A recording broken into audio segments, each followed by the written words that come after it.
¿Cuál es el último dato respecto a la investigación que se sigue por la muerte del fiscal Alberto Nisman? Adrián Salonia, buen día. María Belén, buen día. Todos queremos saber sobre el caso Nisman. Hay poca información, pero tenemos para brindar el último dato, porque la fiscal que entiende en la causa dejó trascender que no va a comunicar a los medios de comunicación el día y la hora en que va a citar, en que se va a entrevistar con Jaime Antonio Estiuso. No lo va a comunicar, esto ha trascendido en las últimas horas y lo que sabemos, lo que ha trascendido, que en la Fiscalía de María Belén hay una batería de preguntas para realizarle a esta persona. Quieren conocer puntualmente la fiscal cuál es la relación entre Estiuso y Nisman. Se sabe que de un celular de Estiuso hubo una comunicación con el fiscal, pero quieren saber qué relación había entre ellos. Bueno, hay que tener en cuenta, por un lado, que se realizaron 3 allanamientos en domicilios que habían sido registrados y aportados por el propio Estiuso. No se lo encontró en ninguno de estos domicilios. De hecho, el tercer lugar buscado era un lugar abandonado, así que era un lugar absolutamente inexistente como para tener registro de un domicilio particular. Desde ya que ha sido citado a declarar por parte de la Fiscalía, teniendo en cuenta el relevamiento de secreto que lo dio el titular de la ex Secretaría de Inteligencia del Estado, ahora que devengará en una agencia federal de inteligencia con proyecto parlamentario mediante. Ahí estamos viendo a Estiuso, que antes lo estábamos tapando, porque por ley, digamos, Sí. no se puede mostrar el rostro, pero seguramente se iba a hacer un relevamiento respecto de ese tema Sí. y se iba a permitir mostrar la fotografía, que de todas maneras es de vieja data, porque él cumplía funciones en la ex Secretaría de Inteligencia del Estado desde el año 1972. Lo que pasa es que cuando lo cite no le va a preguntar por todo lo que hizo desde ese año, Claro. sino que se va a circunscribir la fiscal a la causa que se investiga. Trabajó en casi todos los gobiernos, Sí, todos. durante también el gobierno de Alfonsín, de la Rúa, de Cristina Kirchner y Néstor Kirchner. Hay mucha expectativa sobre su declaración, pero hay que indicar, María Belén, que esta semana estuvo su abogado frente a la fiscal. Que también quiere ser abogado de la querella, ¿no? También, eso es lo que... De la exmujer de Sandra Arroyo Salgado, que Sí. tiene una defensoría pública, ¿no es cierto?, que la asiste, que la patrocina, ¿no? Sí, La Defensoría General se ha puesto a disposición de la propia querella, que es la exmujer, la jueza Sandra Arroyo Salgado. Sí, el abogado le dijo a la fiscal Fein que su defendido, ¿no? Obviamente esta persona es tuyo, va a contar todo lo que sabe, que no tiene ningún problema de presentarse a declarar. Sí. Así que, bueno, allí estará la tarea de los periodistas entonces de averiguar el día y la hora en que se va a presentar. Hay un dato importante también que suministraste, Adrián, que tiene que ver con el contacto telefónico de parte de unos teléfonos de Estiuso a Nisman. Pero hay que tener en cuenta que Estiuso contaba con una flota de al menos 100 teléfonos Sí. en Nextel. O sea, ya los tenía desde el momento en que era agente, que algunos dicen ya el gobierno afirma que no trabaja más en la Secretaría de Inteligencia del Estado, por otra parte algunos afirman que a veces va, pero ya digamos que ha sido separado de su función, ¿no?, en ese marco. Claro, tantos teléfonos a su disposición. Sí. Realmente son muchísimos. Su abogado dio este dato, el abogado de esta persona de la que estamos mencionando, le dijo a la fiscal que tiene 100 teléfonos y que uno de ellos, bueno, se contactó con Nisman. Claro. en las últimas horas, claro, antes de su muerte. Esto está claro, teniendo en cuenta una flota tan numerosa de teléfonos para saber si realmente fue el propio Estiuso quien se comunicó o habría sido utilizado uno de los teléfonos de la flota de 100 que tenía a su disposición por alguna otra persona, por algún tercero.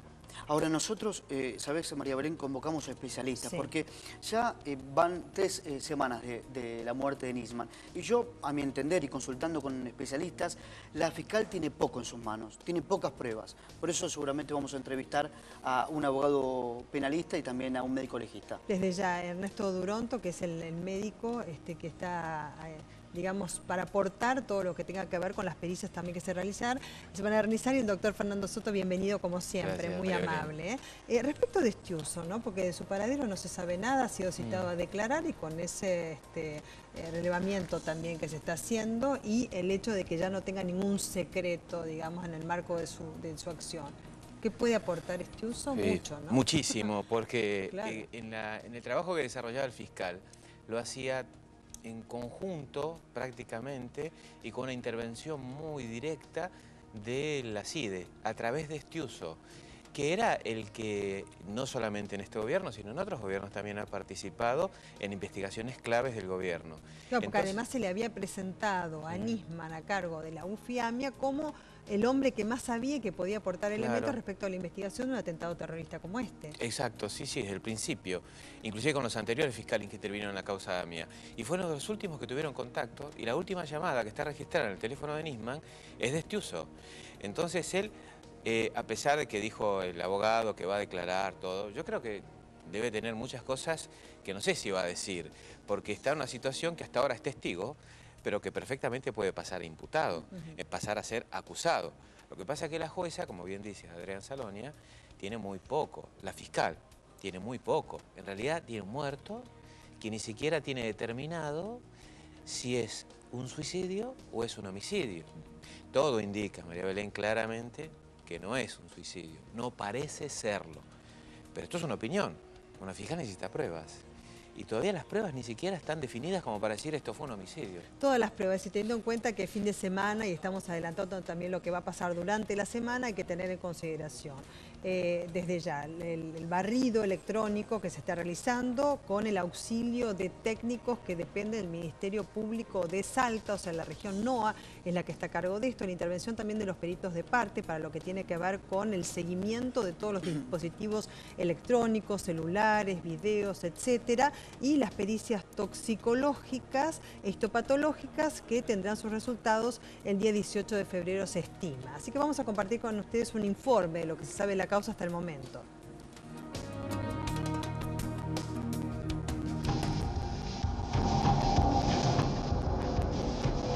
Vamos a relevar al señor Estiuso de la obligación de guardar secreto por su gestión al frente de la Secretaría desde el año 1972, cuando él fue designado, hasta el 5 de enero de 2015. Inmediatamente que nos enteramos que había sido llamado para el citado a declarar, el doctor Parrilli se presentó y lo liberó para que pueda expresarse en términos de las restricciones que pone la ley de inteligencia 25520 por los 42 años de servicio. La causa denunciaba lo siguiente. Primero, que había un plan de encubrimiento y que ese plan de encubrimiento estaba aprobado en virtud de las siguientes cuestiones. Primero, el levantamiento de las alertas rojas. Falso, porque ha sido claramente reconocido por Ronald Noble como el titular de Interpol. Por lo tanto, si uno dice en una denuncia, estamos demostrando un encubrimiento y esto está asociado al tema de el levantamiento de alertas rojas, y eso es falso porque está claramente corroborado y demostrado, es una hipótesis absolutamente falsa.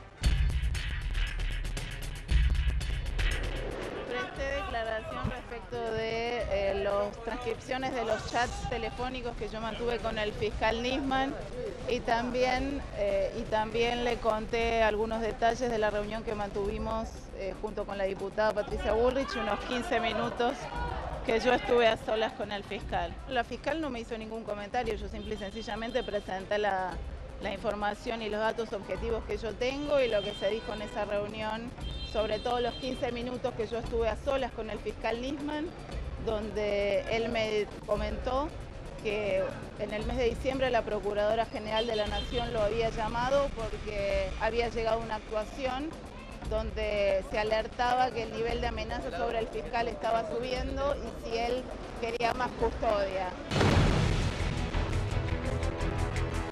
Desde todo lo que ha actuado, tiene el Poder Jurisdiccional derecho a preguntar, así que mire si habrá sido generoso el gobierno en ese sentido. No solo por el caso Nima, puede hablar de cualquier tema. De los 42 años que está en servicio, puede hablar del tema que le pregunten.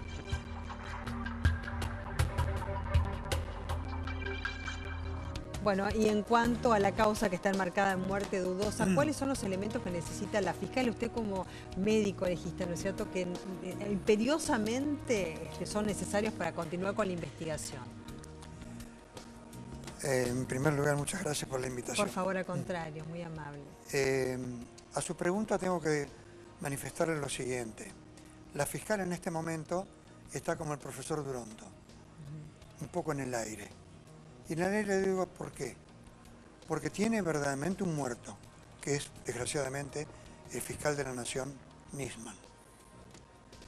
Y tiene, como dijo recién muy bien el doctor acá, el penalista, tiene una presunción que puede haber sido un homicidio o un suicidio.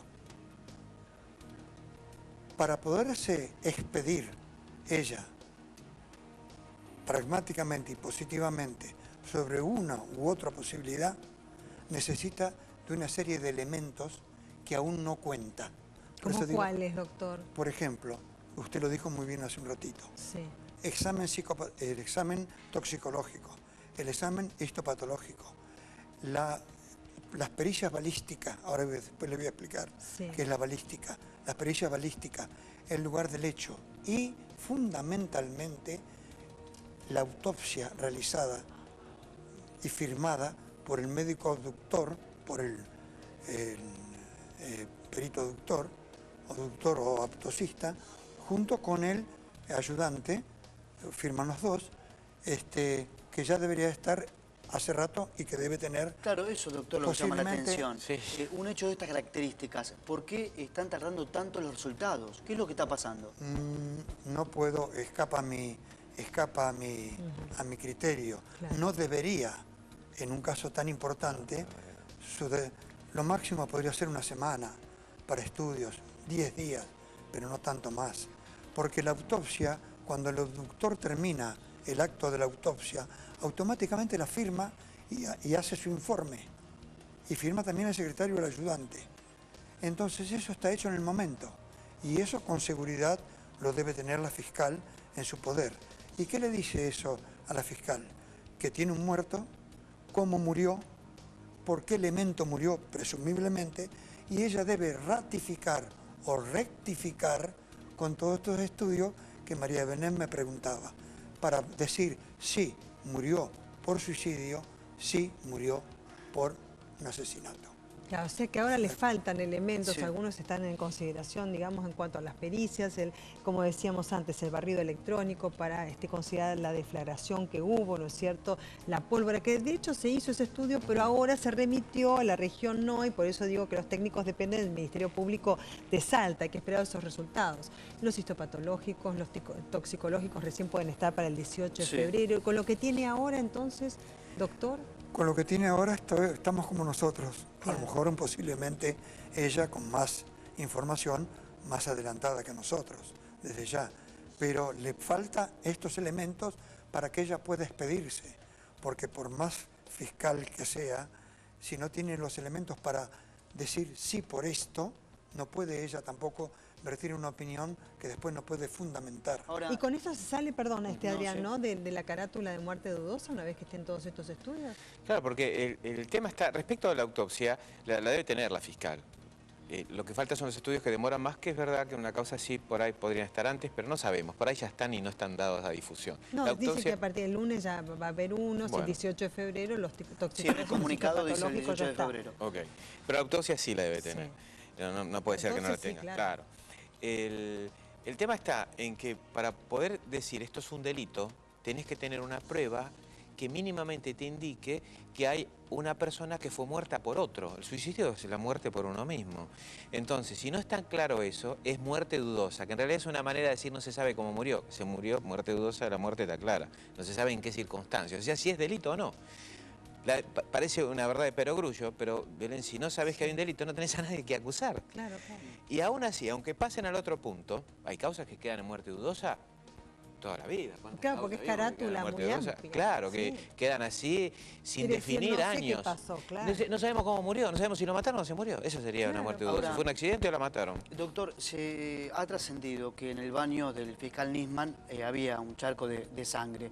Es factible que, a mí me han explicado esto, que un calibre 22, si uno se dispara, no deja demasiados rastros en cuanto a la cantidad de sangre que se encontró. A ver si nos puede explicar esto. La pregunta es muy buena, Adrián. ¿Por qué? Porque cada tipo de arma de fuego tiene un potencial distinto. La pistola 22 es una de las más simples en potencial. Fíjese que el disparo de un arma 22, un revólver 22, no hablo de un fusil 22, un revólver 22, tiene una velocidad máxima de 130 metros por segundo. Y su proyectil tiene son 5,6 milímetros de proyectil. Entonces, la velocidad que puede desarrollar puesta cerca de la cabeza es muy pequeña. Por eso es que generalmente en las pistolas 22 no hay esa deflagración de pólvora y tanto que se detecta, es muy escasa, claro, y generalmente no lo hay. Después otra cosa muy importante. Pero le llamó la atención que haya entonces habido tanta sangre en el baño. Que justamente la pistola 22 no produce grandes charcos de sangre. Quienes tenemos experiencia en esto, una pistola 22, yo he tenido muchísimos casos, tiene algunas gotas de sangre, pero no tiene... Claro, pero fíjese usted que sí se sacó la conclusión, y esto está en el marco de la investigación, que la procedencia de la bala, digamos, disparada, es justamente de esa Versa 22, que es la que le proporciona, digo, Marcini. ¿Pero está hecho el informe balístico? Sí, ¿no es cierto? Ya, ¿Está hecho ya? Eso sí, con una correspondencia. No sé si claro, sí. Pero lo que me llama la atención porque lo primero que hacen es poder extraer la bala. Primero se dijo, ahí hubo serias contradicciones, porque en un momento trascendió que se disparó a 15 centímetros, o por lo menos el arma estuvo a esa distancia del cráneo. Y después la fiscal salió a rectificar esto y dijo 2 centímetros. Mucha diferencia.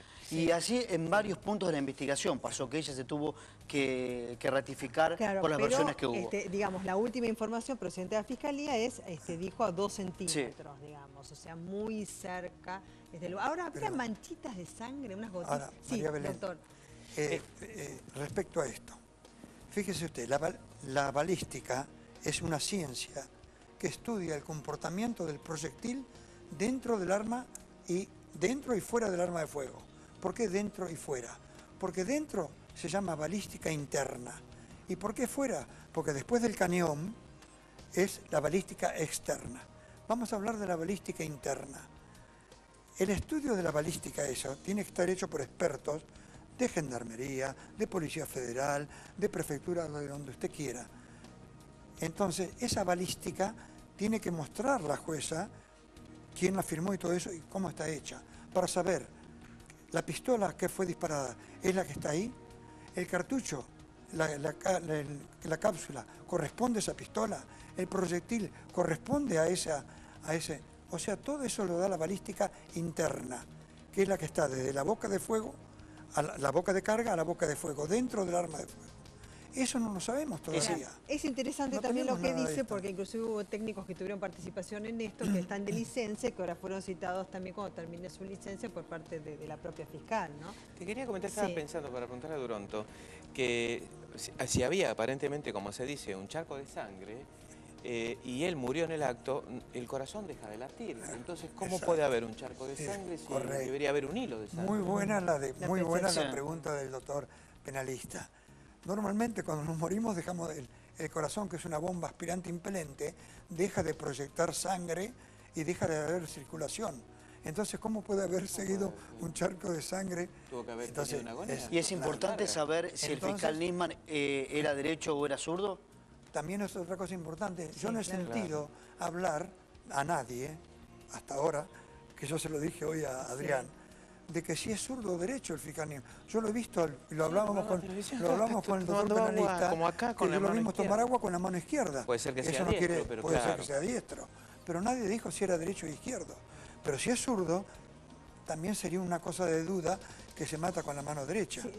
O sea, también hay cosas que, por eso digo que la fiscal, con todos estos elementos, tiene que armar una cosa muy, pero muy bien completa para poderse expedir.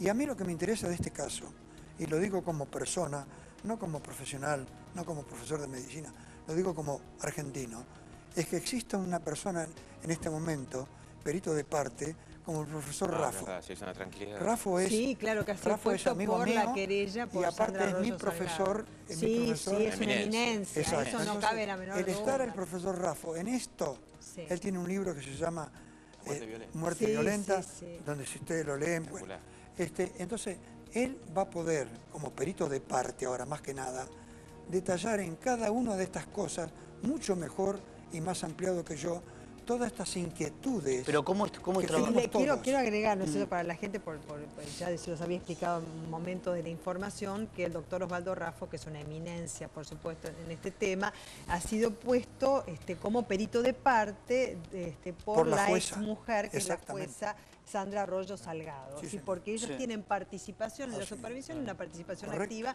en cuanto a la realización de las pericias. Perfecto. ¿Sabés qué? Yo Sí. lo había leído porque se van incorporando nuevos elementos, ¿no? Que había unas gotitas de sangre en el espejo. Estaban sí. estudiando si eran redondas o tenían la forma de signos de exclamación para poder tenerlo como elemento respecto del disparo. Usted Claro. sabrá de esto. Otra de las cosas que yo no puedo tampoco hablar porque no tengo la autopsia adelante, hoy le decía a Adrián, Sí. el Rafa la va a tener, si yo tengo, cuando hay un disparo de arma de fuego, hay que examinar el orificio de entrada, el trayecto y el orificio de salida, si lo hay. Claro. Generalmente en las balas 22 a veces no hay orificio de salida. Y no hubo. Pero Como acá, entonces acá, si presuntamente había manchas de sangre en el espejo, atendible o entendiblemente, podría ser que el disparo entró y salió y esas gotas son del orificio de salida. Pero nadie habló de eso. Doctor. Y si no Claro. tenemos la autopsia no se puede hablar. Ahora en minutos vamos a ir con placas sobre la investigación. Le hago otra pregunta. ¿Cómo es para un perito de parte trabajar sobre una autopsia filmada o fotografiada, sabiendo y sin trabajar con el cuerpo allí presente? ¿Se dificulta la tarea? Sí y no. Sí, porque si yo estoy en la autopsia junto con el obductor viendo, yo estoy viendo todo lo que se hace. Eso estoy in situ, en el lugar, y sé lo que se está haciendo. Aunque el otro sea mejor especialista que yo en hacer autopsias. Pero los peritos, cuando tenemos el instrumento legal, que es la historia clínica en la parte civil y la parte penal, la autopsia, cuando tenemos el instrumento legal para analizarlo y la fotografía de todo el instrumento legal, podemos también recrear o vivir como si estuviéramos haciendo una autopsia nosotros. Y podemos, si hay faltantes o elementos que a nosotros no nos parece bien, preguntarle al obductor, o sea, al autopsista, señor, ¿por qué usted no puso tal cosa? ¿Por qué usted no hace constar tal otra? Entonces, teniendo eso, podemos hacerlo. Tenemos placas, ¿no? Con más datos, Adrián. A ver, placas sobre la investigación del caso Nisman. Recién te decía María Belén, ¿no? Todos Sí. queremos saber sobre lo que está pasando. Bueno, la investigación, vamos a decir que la Secretaría General de la Presidencia relevó al ex agente de guardar secreto. La Presidenta también solicitó que cuente todo lo que sepa. Parrilli dejó trascender la declaración de Cristina Kirchner. Y también otra de las novedades esta semana es que la caja de seguridad de Nisman, del Banco Ciudad, no tenía nada en su interior. Esto es lo que hablábamos recién, María Belén, sobre lo que dijo Oscar Parrilli esta semana. También, algo que ocurrió ayer, algo muy importante, declaró la diputada del PRO, Laura Alonso, quien contó los últimos diálogos que tuvo con Nisman. Declaró también el fiscal que está reemplazando a Nisman de manera interina, Alberto Gentili. Y también la fiscal Viviana Fein no comunicará, lo que decíamos recién, a los medios el día en que el ex agente preste declaración. Allí estará entonces la tarea de nosotros de encontrar y de buscar cuál va a ser ese día y la hora. El encargado de los custodios del Ministerio Público Fiscal, Eduardo Soto, brindó los nombres de los 3 efectivos de la Policía Federal que se constituyeron ese día en Ezeiza. Y muchos habló de esto, ¿no? De cómo la Cámara seguía de cerca a Nisman cuando estaba en el aeropuerto internacional de Ezeiza. A través de un video, el comisario intentará identificar a otra persona que aparece en las imágenes junto a Nisman en el aeropuerto. Viste, María Belén, que él saluda a un hombre y no sabemos quién es esa se lo persona. ve, y de hecho eso fue aportado por C5N, que fue el primero que lo mostró, porque la Fiscalía lo pidió, por supuesto, en marco a la investigación. ¿Quién es este hombre que aparece cuando estaba haciendo migraciones y cuando va a buscar la valija, ¿no? Además se lo vio a Nisman bastante nervioso, hablando muchas veces por teléfono o escuchando mensajes. Sí, se lo vio hablando por teléfono. Bueno, ¿cómo sigue la investigación? Seguimos. El 18 de febrero se van a conocer los resultados de los análisis toxicológicos y histopatológicos. Y el lunes el secretario de la Fiscal viajará a Salta, lo que decías María Belén, para presenciar un nuevo estudio microscópico de barrido electrónico que en una primera instancia dio negativo. Seguramente se lo vamos a preguntar. ¿Por qué dio negativo el barrido electrónico en primer lugar? Y ahora nos metemos de lleno sobre quién es el ex agente Tiene 61 años, es ingeniero, se desempeñó hasta el año pasado como director general de operaciones de la Secretaría de Inteligencia. Hoy todas las miradas están puestas en esta persona y recordemos que trabajó durante varios gobiernos. Y tiene que ir a declarar. Tiene que ir a declarar. No se lo encuentran, pero tiene que declarar. Bueno, seguimos entonces. Estuvo en la CIDE durante 42 años, del 72. Permaneció durante los gobiernos de Perón, María Estela Martínez de Perón, la última dictadura, Alfonsín Menem de la Rúa, Néstor Kirchner y Cristina Kirchner. Impresionante los años que estuvo. Y claro, 42 años. Uno de sus 100 celulares se habría conectado con el teléfono del fiscal y en las últimas semanas pidió custodia para sus 2 hijas, esta persona. Claro, porque inclusive fue citada por la Fiscalía Laura Alonso, que es una diputada del PRO, porque junto con Patricia Bullrich estuvieron con él en los últimos días, cuando él había regresado, porque parece que a Laura Alonso le preguntaba si iba a estar en Buenos Aires, ella dijo que sí, entonces se encontraron y le manifestó, esto en declaraciones que realizó la diputada ayer, que estaba preocupado no por él, sino por sus hijas.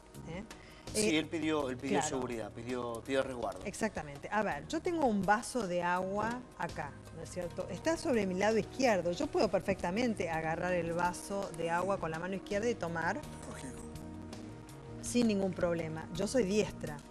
Yo escribo con la mano derecha, yo soy diestra. Ahora, no se sabe si era zurdo, si era diestro o ambidiestro, porque se lo vio tomando, digamos, del vaso con la mano izquierda, pero ¿por qué el disparo aparece del lado derecho? Eso es una gran duda, ¿no? Ahora, vos bien dijiste, ¿no es cierto?, que le íbamos a plantear un interrogante y me parece que ya lo contestó respecto de la declaración, que tiene que ver el resultado negativo quizás con el calibre 22, ¿no es cierto? Tiene razón, Belén. Sí, claro, ahí está. Así es. Tiene poca intensidad y por eso no... Claro. Doctor... Por eso también, y referente a esto que es muy importante, una bala 22 de un suicida, si no se la pone bien en la sien, si no se la pone bien abocada, la boca de fuego, generalmente si se pone mal, resbala, porque como tiene poco poder de penetración, sale disparada y resbala por la calota ósea. Sí, respecto de este arma, calibre 22... El 30% no mata a la gente.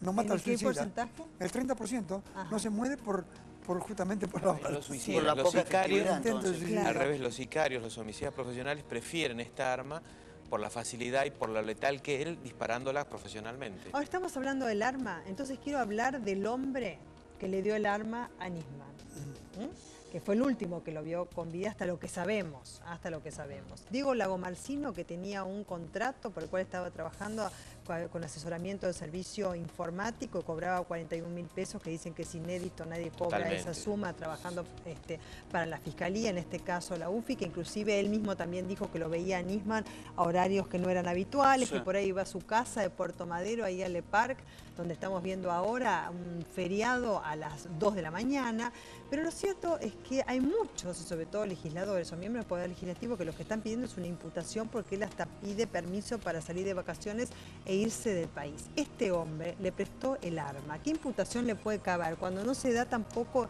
¿qué se tiene que dar? Un certificado de uso también, ¿no es cierto? Sí. Cuando uno presta el arma y saber...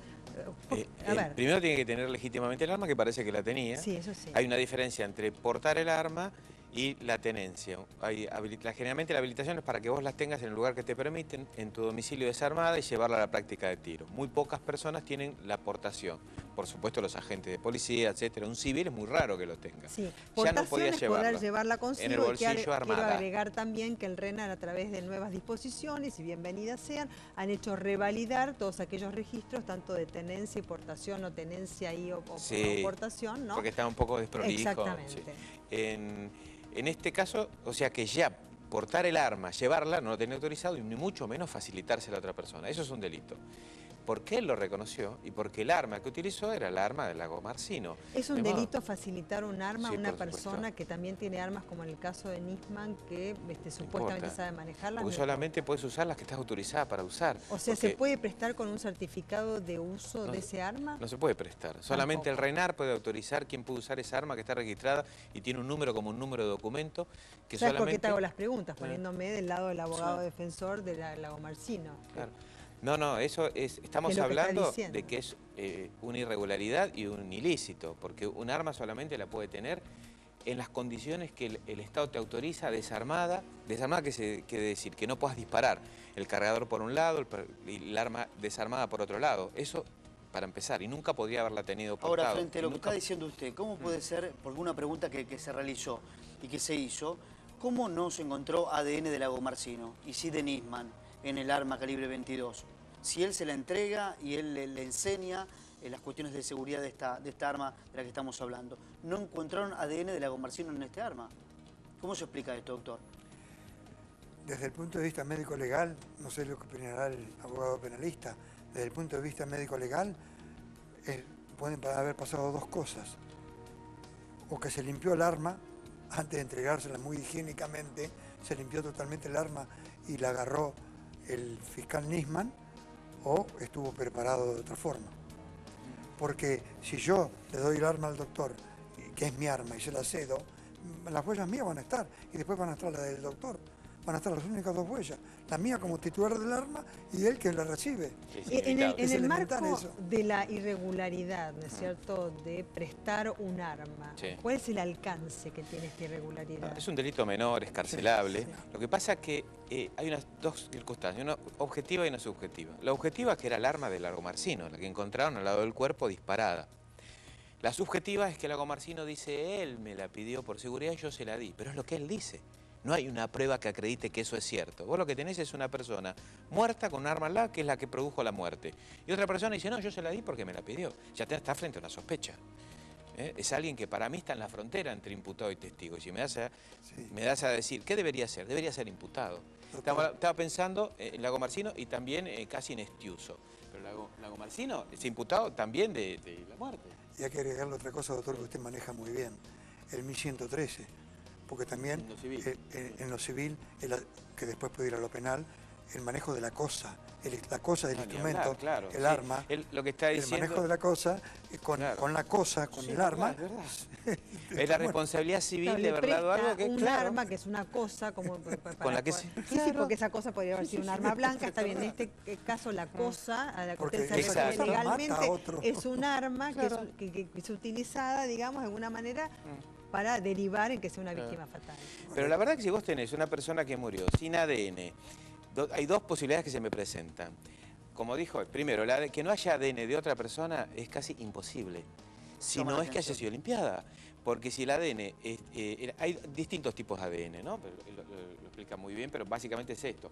El de contacto o el cuando encontrás sangre, saliva, fluidos. El de contacto es la huella, lo que queda acá, poner en un vaso, se puede ver, levantar, multiplicar y dice, este ADN pertenece a Fernando Soto, con total seguridad. Cuando vos tocas un objeto, que además permite, que no es poroso, que es como un vidrio, un metal, tiene que haber ADN. Si no hay, alguien lo limpió. Pudo haberlo limpiado el mismo Lagomarsino. U otra persona que quiso sacar todo el ADN de cualquier persona y dejar nada más que el de la víctima. Ahora, Lagomarsino está en una situación muy comprometida, porque le dio el arma. Pero Él la fiscal admite, lo sabe. Claro, sí, Ella sí, misma en la muerte estamos dijo, hablando. Ahora- Claro, que le facilitó, o sea, que le dio un arma. Claro. Sí, ahora, por ahí es alguien que, si alguien lo quiere hacer muy bien, por ahí utiliza estas circunstancias. Igual llama la atención que él tenía armas, Nisman, ¿por qué pide una 22, que es un calibre Dos más armas chico? tenía él, Dos Nisman. armas que no encontraron, que no estaban. Sí. ¿Y por qué le pide a otro un arma? Es como si yo tengo dos cañones y te digo, mira, ¿me prestás los petardos que quiero defenderme? Y si vos ya tenés Ahora, un arma muy recién poderosa. el productor me hizo acordar un tema. Habló en las últimas horas un periodista del diario Perfil y Fernando Oz. esta persona dijo que le apasionaba las armas al fiscal Nisman. Ahora, entonces no... No, perdón, Fernando Oz es el que dijo que iba a llegar el 23, que puso, claro, en tela de juicio el tema de la fecha de regreso. En vez del 12 de enero, dijo que él se intercambiaba este WhatsApp justamente con Nisman y que le dijo que iba a regresar de Europa el día 23. Entonces ahora pone una duda más. ¿Por qué regresó el día 12? Hace la denuncia 2 días después y iba a hacer la presentación al lunes siguiente en el Congreso. ¿Lo escuchamos a Dale, Fernando? perfecto. Sorprendió porque la verdad es que no había ninguna revista con esa mancha. Sí, fue una sorpresa. Es decir, que eso fue puesto ahí. No, sin ninguna duda que fue puesto. Incluso es la revista que llegó al domicilio. Claro. Estuve comunicado con Nisman hablando incluso sobre la presentación que iba a realizar desde el 5 de enero. A través de WhatsApp. Sí, la última comunicación que tuve no leyó los 2 mensajes porque teóricamente ya o no contestó. ¿Qué día fue eso? Y el día que falleció, el domingo. O sea, estuviste whatsappeándote con él hasta el día previo. Exactamente. Y tal vez, entre otros datos, tal vez el más importante es el del 10 de enero, donde él me dice que igual hasta el 23 no vuelvo. Es decir... A ver, para. 10 de enero él estaba en Europa. Exactamente. Porque él llega el 12 de enero acá a la ciudad de Buenos Aires. Exactamente. 10 de enero vos te mensajeás con él en Europa. Exactamente. 10 de enero fue el día que no, el 10 de enero estaba en Europa. Claro. 10 de enero estaba él en Europa, vos estabas acá. ¿Y él qué te dice? Y él me dice, igual hasta el 23 de enero no vuelvo. Incluso él ya me venía hablando de cuestiones de miedo, de cuestiones de que iban por él. Él estaba nervioso. Había nervios. Pero evidentemente algo sucedió para después aparecer antes y con la denuncia ya hecha. Esto es del 10 de enero.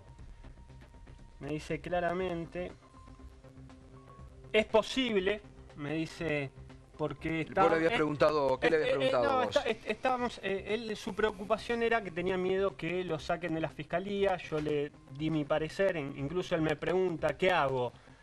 ¿Me voy ahora? ¿Renuncio o sigo adelante?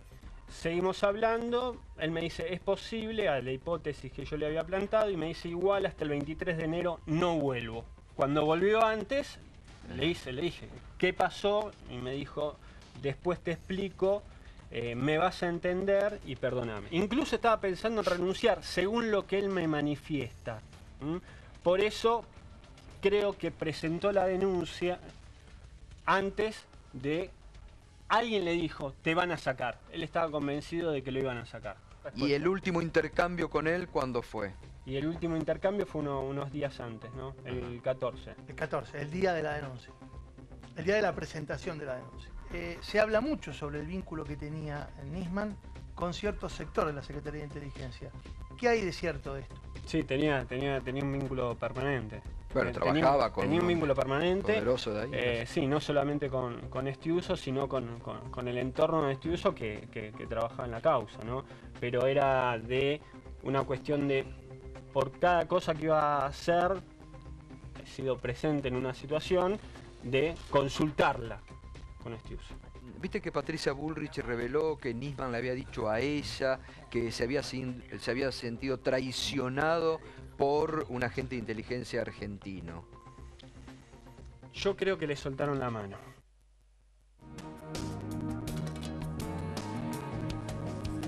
Claro, yo creo que le soltaron la mano, ¿no es cierto? Es una de las declaraciones que se hicieron, ¿no? En el programa Minuto 1 que conduce Gustavo Silvestre. Sí. Bueno, hay algunas hipótesis respecto de traición, también como que lo habría traicionado y eso sirvió para presionar al gobierno, digamos, para irnos a temas más políticos, porque hay intervención, por supuesto, de políticos y legisladores. Pero acá está el tema también de la revista, ¿no? Y le pregunto al doctor Duronto, más allá que a vos también, Fernando Soto, respecto de la imagen de esa tapa que aparece como un solo ejemplar, dicho por la propia revista, por la editorial. Eduardo Zunino es el que dijo que había un solo ejemplar, ¿no es cierto? Y que se ve una mancha negra como si fuese un orificio de bala, digamos, ¿no? En la frente. ¿Cómo se hace esa pericia que se está realizando, de hecho? La pericia gráfica, ¿no? Sí, yo creo que la fiscal tiene otro problema más encima.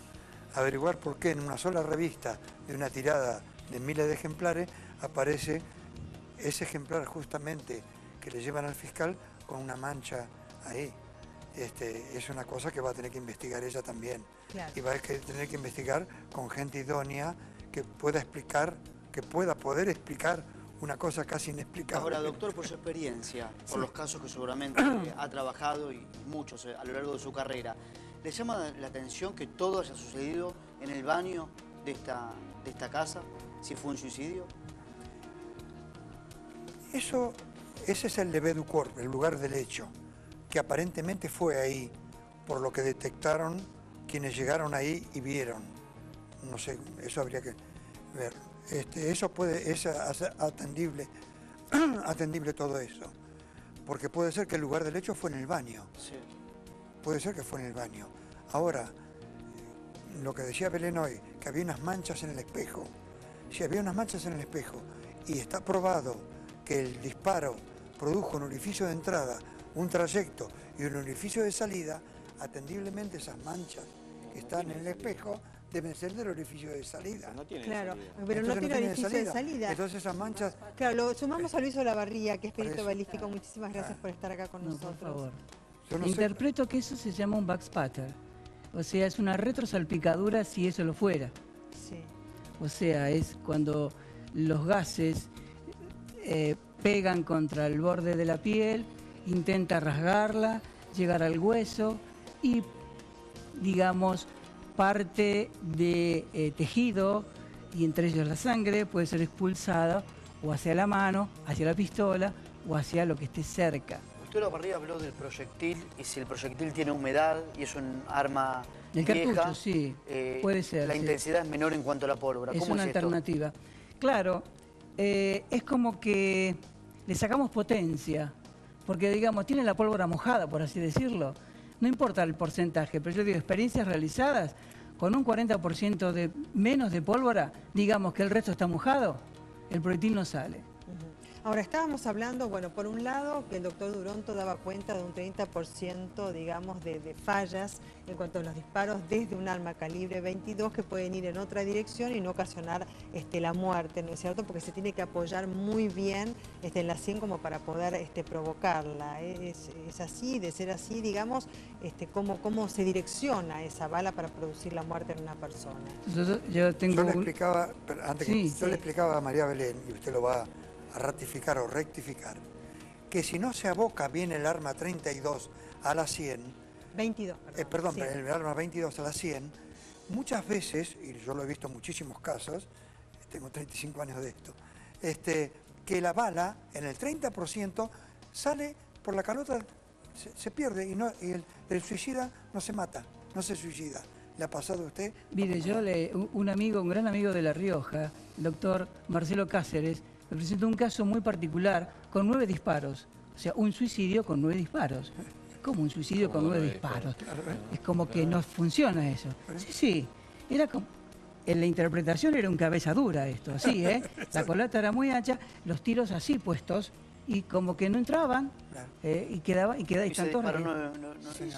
porque para quitarse la vida necesitó disparar esa cantidad de veces. No entraba. Ah, no entraba. Con la primera, porque estaban viejos, porque... ¿De ese calibre estamos hablando? ¿Con el 22? Sí, en un 22. Claro. Sí. Ahora, ¿se puede simular la escena de un suicidio? O sea, que a él lo hayan matado al fiscal y hayan simulado que se hubiese suicidado. Yo me permití, Adrián, está muy bien esa pregunta, yo me permití traerle a María Belén y a usted, que se lo dejé en un informe que me llegó y que también el doctor acá un poco lo leyó, cómo se arma de una persona que habla, no es completo, pero es bastante detallado, cómo se arma un suicidio. Es muy fácil. Gente de experiencia le arma una escena del crimen perfectamente bien. Y ahí lo tienen ustedes para que después lo vayan comentando. ¿Y qué es lo que se hace para armar esa escena? Todo. ¿Qué? Todo lo que usted quiera saber. Primero, si yo voy a suicidar a una persona, yo, sicario, voy a suicidar a una persona, tengo que conocer a la persona, saber cómo es, dónde vive, cuáles son sus hábitos, con qué se maneja, todo de esa persona. O sea, tengo que hacer un informe de esa persona. Segundo, ¿dónde la voy a suicidar? ¿Cuál va a ser el momento? ¿En el coche? ¿En la calle? ¿En su casa? ¿En el country? Tengo que saber todos los elementos. Tercero, ¿cómo la voy a suicidar? ¿Con qué? ¿Con un puñal? ¿Con un arma de fuego? ¿Con lo que sea? ¿Cómo la voy a suicidar? ¿Tuvo algún caso, doctor, usted? ¿Tuvo algún caso en su carrera que hayan armado una escena de suicidio? Yo tuve un caso con el doctor Neira, en el caso del brigadier Echegoyen. Ah, brigadier Echegoyen. Donde los hijos me nombraron a mí perito de parte y la conclusión con el señor abogado penalista, doctor Negri, usted lo debe conocer, ¿verdad? Es que no era para un suicidio. Había muchos detalles que sí, era zurdo y fue con la derecha, ¿no? Muchas otras cosas. Bueno, quedaron muchas dudas. Quedaron muchísimas dudas, pero nunca más se habló de eso. Y yo nunca más tuve noticia de todo eso. Claro. Bueno, a ver, vamos a hacer una pausa. Pero para después de la pausa me gustaría, doctor Olavarría, a ver si me puede decir, teniendo en cuenta que estamos hablando de una Versa calibre 22, si es, digamos, una opción más certera para una persona que busca el suicidio. ¿Cómo no? Y teniendo en cuenta lo que también dijo el doctor Duronto, de cómo se coloca esa pistola y digamos, usted habló de la falla del 30%, yo le voy a hablar del éxito, que es del 70%. Ya volvemos.